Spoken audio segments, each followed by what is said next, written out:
முதல்ல நாம் பாவிங்கிறத ஒப்புக்கொள்ளணும். ஒத்துக்கவே மாட்டான். தப்பு தெரியற மாதிரி தப்பு பண்ணியிருப்பான். நம்ம பார்த்தே இருந்தாலும் அப்போ என்ன செய்வான்?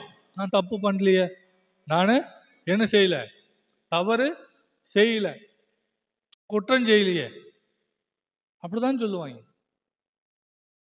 அல்லேலூயா. முதலாவது நாம் செய்கிற தவறுகளை நாம் என்ன செய்யணும்? ஒப்புக்கொள்ளணும். ஒரு வசனம் இப்படியா சொல்லுகிறது நீதிமொழிகள், தன் பாவங்களை மறைக்கிறவன் வாழ்வடைய மாட்டான், அவைகளை அறிக்கை செய்து விட்டு விடுகிறவனோ தெரியுது. அல்லேலூயா. பாவங்களை மறைக்க கூடாது. அதை ஆண்டவருடைய சமூகத்தில் அறிக்கைத்து அதை விட்டுவிட வேண்டும். அப்பதான் அவன் இரக்கம் பெறும். தன் பாவத்தையே ஒப்புக்கொள்ளலன்னா அறிக்கையும் செய்ய மாட்டான், விடுதலையும் ஆக்கப்பட மாட்டான். அல்லேலூயா. ஆகையாலே அன்புக்குரிய தேவனுடைய பிள்ளைகளே, தன் பாவங்களை மறக்காதபடிக்கு அவன் தன்னை வெளிப்படுத்துகிறான்.